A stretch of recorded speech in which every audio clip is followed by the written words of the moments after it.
Welcome back to Save the Pumpkins podcast, Christmas edition. I am your host, Amy. And this is Shane. So what do we got going on tonight? I had to say it weird because when I listen to these back, it's always, this is Amy, and I go, this is Shane. And it always sounds so goofy and dumb. What are we talking about today? Do you want to do it or you want me to do this one? I'll say the name. 2023 Hallmark's Christmas Island, starring Andrew W. Walker as Oliver McLeod. McLeod? Is it McLeod? It was, right? As I will just say Oliver. I don't know why we keep giving them their last names. Doesn't make any difference. Rachel Scarston as Kate. This is directed by David Weaver, who did Lights, Camera, Christmas, I believe. I'll verify that before I have to go back in here and bleep something out. Yes, he did. Lights, Camera, Christmas. And was written by Samantha Herman, who wrote Love Under the Olive Tree. I want you to think about that for a minute. I like it, but I think it lines up with Love Under the Olive Tree pretty well. It seems very similarly written. Love Under the Olive Tree, we talked about this. You said, you actually went into it and got deep and said, why, where the heck did they come? I mentioned where did they come up with using olive oil as the basis for the story. And you said, yeah, that is really kind of strange. And you went a little deeper with it. This is very similar in that they decided to go island. Well, okay. Right. Can you also, I'm going to stop you there before. Can you also say the other characters' names? Because I think they all play a part in it as well. Oh, of course. Yeah, the whole family is kind of a thing. Kate Drummond plays Helen Sharp, the mom. Jefferson Brown, who we know from Good Witch, plays the husband, Thomas Sharp. And also from Good Witch, I like the little connections. Peter McNeil, who plays Jim McLeod, or we'll go ahead and say it now, who is Oliver's dad in the movie. Lauren Hemmersley plays Maggie Hughes. I don't remember who that is. Anyway, I actually wrote down, because normally when we do these, I write down the actors, and you do the same thing, I think. I write down the actors that made an impression on me.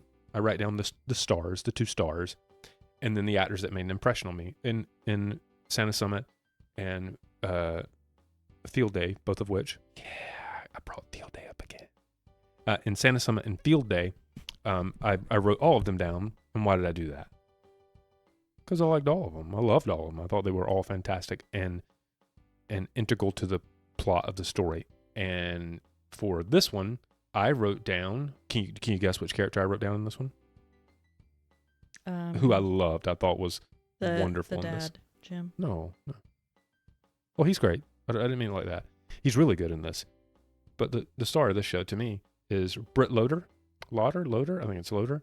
Who plays Callie Sharp, the daughter. I thought she was great in this. And her relationship with Oliver's dad was the sweetest part, best part of the movie, to me. Well, did you just say you don't know who Maggie Hughes is? I don't even know That's the sister, right? The mayor of the town? Oh, her name is different. Hughes. Yeah, Lauren Hammersley plays Maggie. Yeah. Well, okay. Sorry. Yeah, which is Oliver's sister, but she just has her married That's true. name. So we can talk about it real briefly. We're going to do very similar. Wait, but I just had to say this little tidbit. So this movie takes place in Nova Scotia, Canada, and this is one of the rare occasions where a Hallmark movie is set in the same place where it's filmed, is what I just read about this movie. Yeah, I think Mystic Christmas was similar, right? It was shot. It was in a place. There's a town called Mystic, I believe. I think. I could be completely wrong on that, but yeah, you're right about that. I remember people really liking, because a lot of Hallmark actors, I don't know if anyone's listening to this cares or knows, a lot of Hallmark actors are Canadian actors and actresses, have been for a very long time.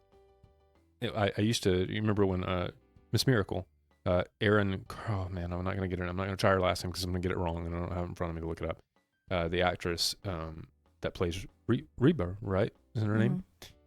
She was Canadian, and I remember thinking that and continuing to look up other actresses and actors, and they all were like all Canadians.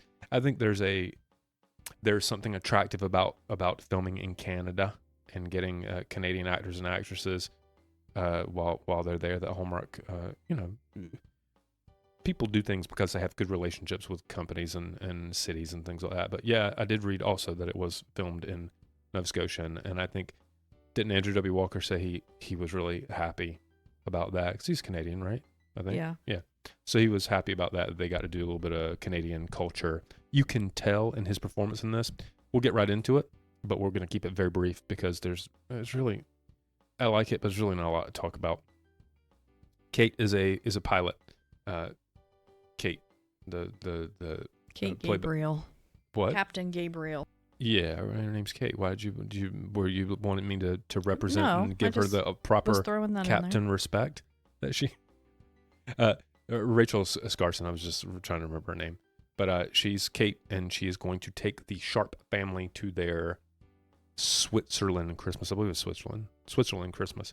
I don't have that written down. You can see I'm not looking at any notes, apart from IMDb, to make sure that I get everyone's names correct as much as possible, as close as possible. But she's going to take the Sharp family to Switzerland. That's Kate Drummond and Jefferson Brown, Thomas and Helen, and their two children that she's going to take, which is Callie and Finn, right? And it's her kind of her dream gig. You know, she's being offered here to pilot, to be basically a charter pilot, because she's a commercial pilot, I believe she starts out as, but she becomes a charter pilot. While in the air, they have some turbulence, typical turbulence type. She doesn't look anything special or weird. We should say there's no supernatural in this one. Normally they'll bring a Santa Claus supernatural element into it. There's zero of that in this movie. This is very straightforward. If you are someone who is opposed to, is Santa Claus real, you will get none of that here. Only in very broadest senses. I did think at one point during I thought they were. the movie they were gonna hit on something, which we'll get to, but had to do Okay. with the letters. Yeah, I'm just gonna set this thing up, and I'm gonna kind of let you talk a little bit, because I like to hear you talk about it. And man, when I look at these things back, I just run my mouth all the time. No comment necessary on that. So we could just let that be. So yeah, she's flying the Sharps, and they run some turbulence, and she has to speak to an air traffic controller who's Andrew W. Walker, and he says, "You're gonna have to land the plane. It's pretty rough, the turbulence." And she's like, not wanting to land the plane because she wants to get them to Switzerland. She's like, "We can fly through it. I've been through worse." And he goes, "You're gonna have to land the plane." Like, he's a little snarky with her because it's bad. You want to make it, right? And she goes, "Where's the nearest place to land?" And he goes, "It's JFK." And she says, "Well, let me check with the family, the people that I'm chartering the plane for." And he goes, "What? Like, you need to land?" And she checks with him, comes back, and he goes, "JFK is no longer available. You're going to have to land in Nova Scotia." Right? And she's like, "What? Nova Scotia is Canada. That's not, whatever." And so they have to land in Nova Scotia, and they land on Christmas Island, which is a real island, I believe. Not this one in particular, but there is a real place called Christmas Island. I kept coming in that in my Google searches when I was looking at the IMDb page. And I'm going to, honestly, I'm just going to let you take over. Not because I don't care about this one, but because I think I want you to feel more like you like doing this. And I feel like I get a little anal with them. And there's no need in being anal with this one. When you get to the thing that I love in this, and there's only really two things in it that I think are great. I think Andrew Walker's enthusiasm for this movie is evident. It's on display. He's got a pep in his step. He is enjoying his time. And then the other one is the performance by Britt Loder as Callie, and her relationship with his father, Andrew Walker's father in the movie. The man that plays Andrew Walker's father in the movie, Peter McNeil, plays John. I think those two things are great. Jim. Did I say John? Oh, you're correct. It's Jim. Who said the I made a names mistake. wrong this time? Hey, but I See always how own up easy it to is? it. You just say, "That's who I am." I owned up to it. I think I said his name correctly in the intro, but that's it. And everything else about the film is fine. But you keep go on and tell me what you think of it, and talk to me about what happens. Yeah. So, a little trivia fact: the Ooh. past couple of Andrew Walker movies that we have watched, the credits roll and only say Andrew Walker. They do not say Andrew W. Walker. Wow. Yeah. Do I did they? notice that on this one. So we don't have to This keep one as saying well. that. It did. Huh? This one as well. It did. It just Yeah. said Andrew Walker. Uh-huh. Wow. So yeah, just like when the names pop up. Andrew, if you're listening to this, we'd love for you to come on the show and tell us why W was important at one point and apparently isn't anymore. Yeah, or it's just up to whoever the editor or the writer, right? I got to think he would have a. If I'm calling you Astro, I just say my name. Doesn't matter. But if I'm having you call my name, hey, you're gonna call like I want you to call it. Yeah. Well. But go ahead. So, for those that just like to That see was a good those piece of kind of trivia. things. Thank you. So my opinion of this movie, I guess, goes in both directions. Honestly. You didn't want to tell any more about what's going on. I thought you were gonna take over and talk a little bit more about what's. I will. Oh. Yeah. I mean. I'm sorry. So basically, she's an airline pilot, like you said, for charter. She goes from commercial to more private sector, and they have the little banter, the little, kind of frustrating talk when she's trying to land, and coincidentally, she lands where he is managing the control tower, and she's trying to get this family who we find out established a business, and they have meetings going on in Switzerland, and their children have grown up with their parents just constantly, talk business, talk. So you get that feeling that the holidays don't really mean a lot to them because the families have never really been involved. And so bringing them to this island kind of already sets up the scene. You can tell that it's going to be that they're going to come together to make this a great Christmas. People can't see you just did a little jolly, like a little with your hand, the jolly good. Let's go motion. Because they're stuck on this island. And, what I found funny was the fact that she was an airline pilot. And it really didn't carry a lot of relevancy in this movie whatsoever. It just said, you're stuck in an island. You can't fly out of here. Well, she could have just been a passenger on there.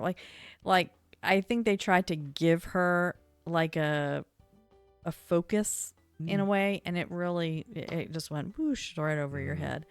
I just thought that was weird, but I agree completely. It was worthless to have her be a pilot, apart from the fact that she was professional and cool, but I don't like it. That wouldn't have made a difference to me. Perfect. Yeah.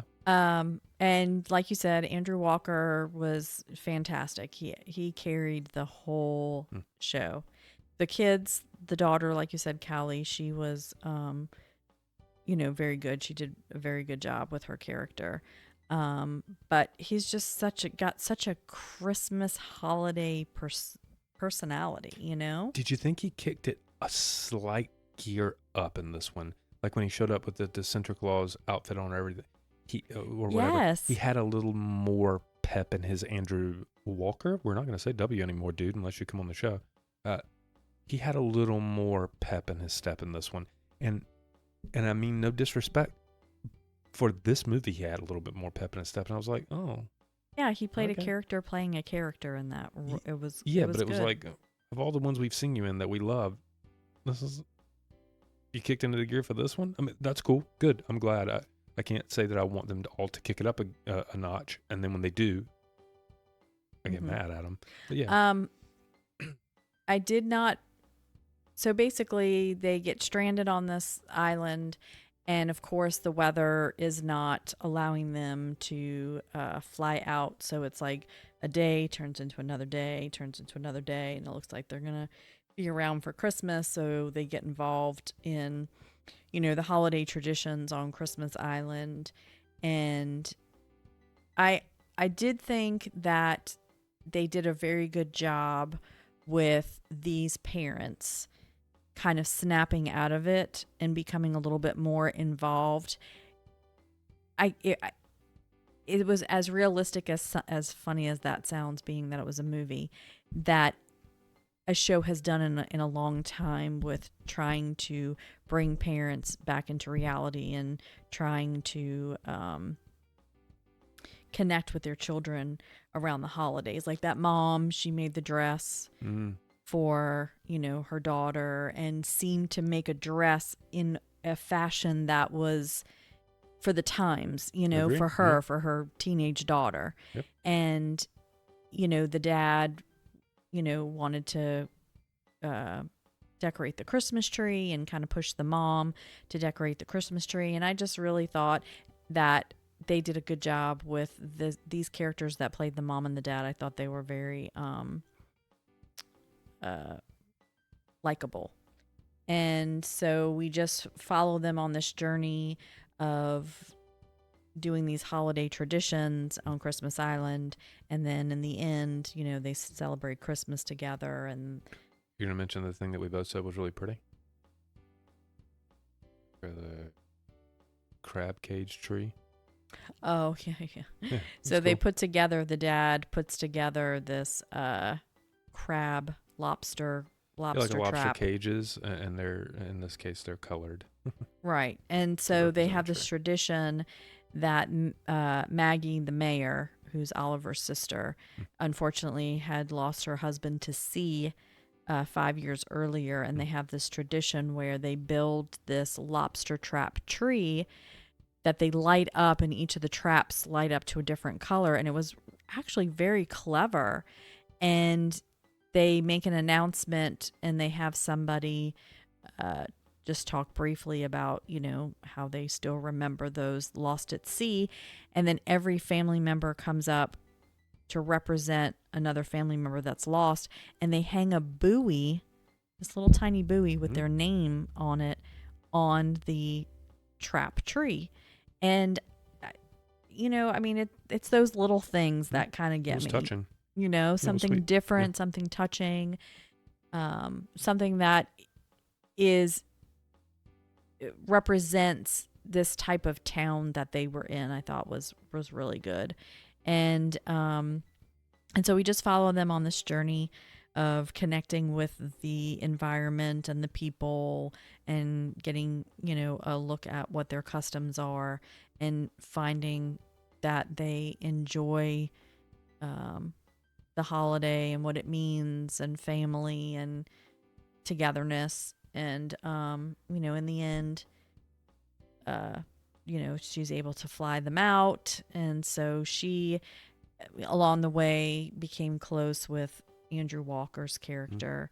And I liked both of them, but I didn't like both of them together, if that makes sense. They were more like friends to me.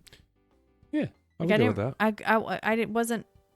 It wasn't convincing to me that they were.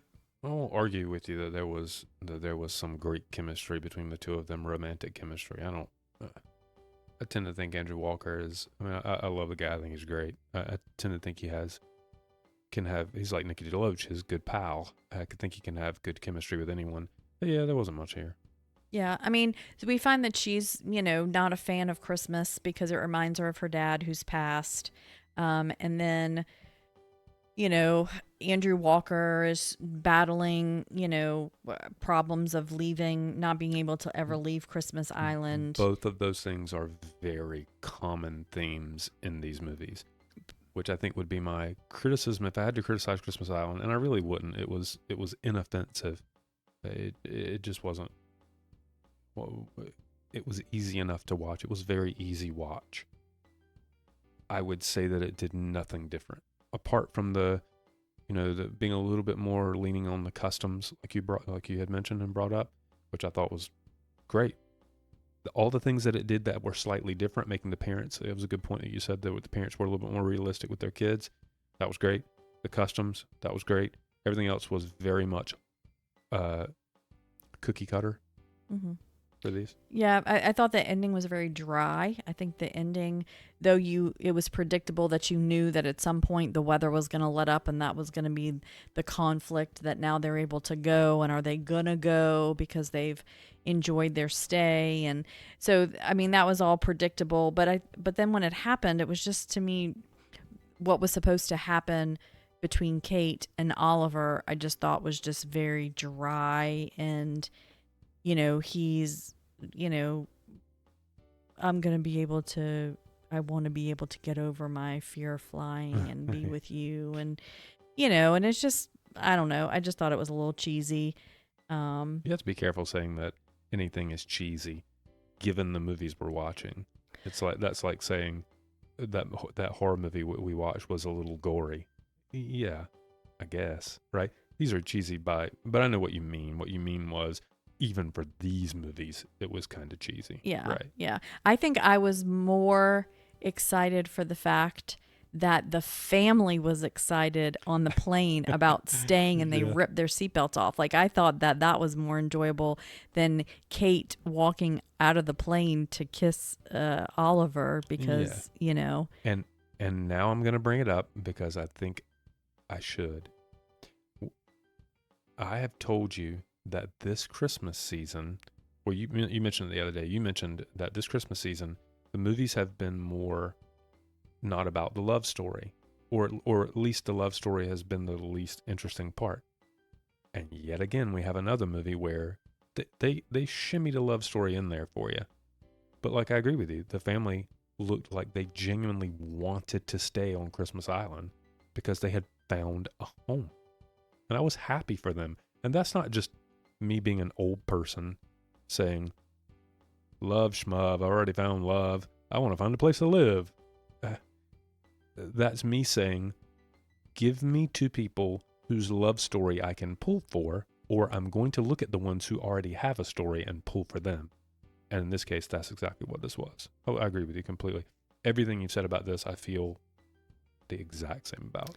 Yeah. So, I mean, honestly, it wasn't like that I didn't like it. I wasn't overly, excited about it, but I wouldn't say that, I would recommend everybody to watch it. I wouldn't say this was something that you can skip or anything like that. It's positive. There's never any mean-spiritedness. Sometimes some of these movies, and movies in general, can be a little mean-spirited.